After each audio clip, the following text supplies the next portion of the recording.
Hi ಎಲ್ಲರಿಗೂ ನಮಸ್ಕಾರ. Welcome back to my channel. ನಾನು ನಿಮ್ಮ ಪ್ರೀತಿಯ ತೇಜಸ್ವಿನಿ. ಇವತ್ತಿನ ರೆಸಿಪಿ ಗೊಂಗ್ರು ಸೊಪ್ಪಿನ ಸಾರು. ಇದಕ್ಕೆ ಏನೇನು ಐಟಮ್ಸ್ ಬೇಕಂತ ನೋಟ್ ಮಾಡ್ಕೊಳ್ಳಿ. ಕೆಲವರು ಗೊಂಗ್ರು ಸೊಪ್ಪು ಅಂತಾರೆ, ಕೆಲವರು ಪುಂಡಿ ಸೊಪ್ಪು ಅಂತಾರೆ. ಕನ್ಫ್ಯೂಸ್ ಆಗೋಕ್ಕೆ ಹೋಗ್ಬೇಡಿ. ಅದಕ್ಕೆ ಎರಡೂ ಮೆನ್ಷನ್ ಮಾಡಿದ್ದೀನಿ. ಇದಕ್ಕೆ ಮತ್ತೆ ಇನ್ನೊಂದು ಸತಿ ಐಟಮ್ಸ್ ತೋರಿಸ್ತಾ ಇದ್ದೀನಿ, ನೋಟ್ ಮಾಡ್ಕೊಳ್ಳಿ. ತೊಗರಿಬೇಳೆ, ಕಡಲೆಬೀಜ, ಜೀರಿಗೆ, ಹಸಿಮೆಣಸಿನ್ಕಾಯಿ, ಕೊತ್ತಂಬರಿ ಸೊಪ್ಪು, ಸ್ವಲ್ಪ ಉಪ್ಪು, ಎಣ್ಣೆ. ಇಲ್ಲಿ ಗೊಂಗ್ರು ಸೊಪ್ಪನ್ನ ನೀಟಾಗಿ ತೊಳೆದು ಇಟ್ಕೊಂಡಿದ್ದೀನಿ. ಬೆಳ್ಳುಳ್ಳಿ ಮತ್ತು ಅರಿಶಿನ ಪುಡಿ. ಫಸ್ಟು ಸ್ಟವ್ ಹಚ್ಕೊಳ್ಳೋಣ. ಸ್ಟವ್ ಹಚ್ಕೊಂಡು ಕುಕ್ಕರ್ ಇಟ್ಕೊಳ್ಳಿ. ಅದಕ್ಕೆ ತೊಳೆದಿರೋ ಬೇಳೆ ಹಾಕ್ಕೊಳ್ಳಿ. ನಾನಿವತ್ತು ಯೂಸ್ ಮಾಡ್ತಾ ಇರೋದು ಮೊಸರು ದಾಲ್ ಅಂತ ಬರುತ್ತೆ, ಮೊಸರು ಬೇಳೆ, ಅದನ್ನು ಯೂಸ್ ಮಾಡ್ತಾಯಿದ್ದೀನಿ. ತೊಗರಿಬೇಳೆ ಕೂಡ ಹಾಕ್ಕೋಬೋದು, ರುಚಿಯಾಗಿ ಬರುತ್ತೆ. ಅದಾದಮೇಲೆ ಗೊಂಗ್ರು ಸೊಪ್ಪು ಹಾಕ್ಕೊತಾ ಇದ್ದೀನಿ. ಹಾಕ್ಕೊಂಡಾದ್ಮೇಲೆ ಸ್ವಲ್ಪ ಬೆಳ್ಳುಳ್ಳಿ ಹಾಕ್ಕೊಳ್ಳಿ. ಬೆಳ್ಳುಳ್ಳಿ ಆದಮೇಲೆ ಕಡಲೆಬೀಜ, ಒಂದು 8-9 ಹಸಿಮೆಣ್ಸಿನ್ಕಾಯಿ, ಖಾರ ನೋಡ್ಕೊಂಡು ಹಾಕ್ಕೊಳ್ಳಿ ಹಸಿಮೆಣ್ಸಿನ್ಕಾಯಿನ. ಆಮೇಲೆ ಜೀರಿಗೆ, ಕೊತ್ತಂಬರಿ ಸೊಪ್ಪನ್ನ ಎರಡನ್ನೂ ಒಟ್ಟಿಗೆ ಹಾಕ್ಕೊಂಡು, ಮತ್ತು ಅರಿಶಿನ ಹಾಕ್ಕೊಂಡು ಎಣ್ಣೆ ಹಾಕ್ಕೊಳ್ಳಿ. ಅದನ್ನ ಹಾಕ್ಬಿಟ್ಟು ಇಲ್ಲಿ 1.5 ಚೊಂಬು ನಾನು ನೀರು ಹಾಕ್ಕೊತಾ ಇದ್ದೀನಿ. ಸಾಂಬಾರು ಕನ್ಸಿಸ್ಟೆಂಟ್ ಬರಬೇಕಂದ್ರೆ 1.5 ಚೊಂಬು ಹಾಕ್ಕೊಳ್ಳಿ ನೀರು. ಇಲ್ಲ ಅಂದರೆ ನಮಗೆ ಗಟ್ಟಿಯಾಗಬೇಕು ಅಂತ ಹೇಳಿದ್ರೆ ಒಂದೇ ಒಂದು ಚೊಂಬು ಹಾಕ್ಕೊಳ್ಳಿ ಸಾಕು. ಆಮೇಲೆ ಉಪ್ಪು ಹಾಕ್ಬಿಟ್ಟು ನೀಟಾಗಿ ಮಿಕ್ಸ್ ಮಾಡಿ. ನೀಟಾಗಿ ಮಿಕ್ಸ್ ಮಾಡಾದಮೇಲೆ ಕುಕ್ಕರ್ ಮುಚ್ಚಳನ ಗಟ್ಟಿಯಾಗಿ ಮುಚ್ಚಿಬಿಟ್ಟು ವಿಷಿಲ್ ಹಾಕಿಬಿಟ್ಟು ಮಿನಿಮಮ್ ಒಂದು 4-5 ಇಲ್ಲ 5-6 ವಿಷಿಲ್ ಆಗೋ ತನಕ ಬಿಟ್ಬಿಡಿ.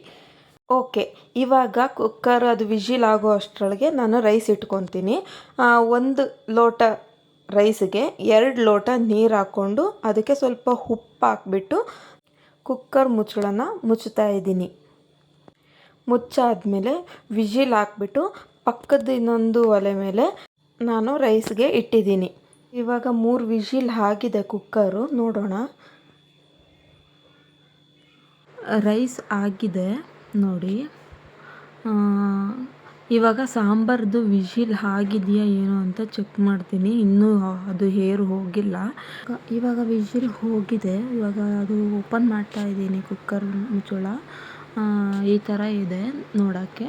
ಇವಾಗ ನೀವು ಅದನ್ನು ಫುಲ್ಲು ನೀಟಾಗಿ ಸ್ಮ್ಯಾಶ್ ಮಾಡಬೇಕಾಗತ್ತೆ.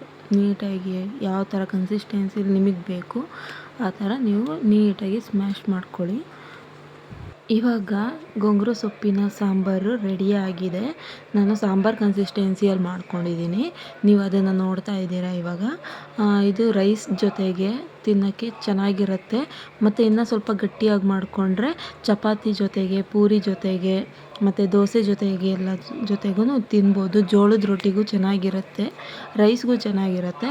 ಇವಾಗ ನಾನು ರೈಸಿಗೆ ಅದು ಸಾಂಬಾರು ಹಾಕ್ಕೊಂಡು ತಿಂದುಬಿಟ್ಟು ನಿಮಗೆ ಟೇಸ್ಟ್ ಮಾಡಿ ಹೇಗಿದೆ ಅಂತ ನಿಮಗೆ ರಿವ್ಯೂ ಕೊಡ್ತೀನಿ. ನೀವು ಒಂದು ಸತಿ ಟ್ರೈ ಮಾಡಿ, ಚೆಕ್ ಮಾಡಿ, ಇಷ್ಟ ಆದರೆ ಕಮೆಂಟ್ ಮಾಡಿ, ಲೈಕ್ ಮಾಡಿ. ಹಾಗೆ ದಯವಿಟ್ಟು ಸಬ್ಸ್ಕ್ರೈಬ್ ಮಾಡೋದನ್ನ ಮಾತ್ರ ಮರಿಬೇಡಿ. ಸಬ್ಸ್ಕ್ರೈಬ್ ಮಾಡಿ, ಬೆಲ್ ಬಟನ್ ಪ್ರೆಸ್ ಮಾಡಿದ್ರೆ ನಾನು ನೆಕ್ಸ್ಟ್ ಹಾಕೋ ವೀಡಿಯೋಸ್ ಎಲ್ಲ ನಿಮಗೆ ಆರಾಮಾಗಿ ನೋಟಿಫಿಕೇಷನ್ ಮುಖಾಂತರ ಬರ್ತಾ ಹೋಗುತ್ತೆ. ರೈಸ್ ಮಾತ್ರ, ಸಾಂಬಾರು ಮಾತ್ರ ಸೂಪರ್ ಆಗಿದೆ. ಇಷ್ಟ ಆದರೆ ದಯವಿಟ್ಟು ಲೈಕ್ ಮಾಡಿ, ಸಪೋರ್ಟ್ ಮಾಡಿ. Thank you so much. Bye.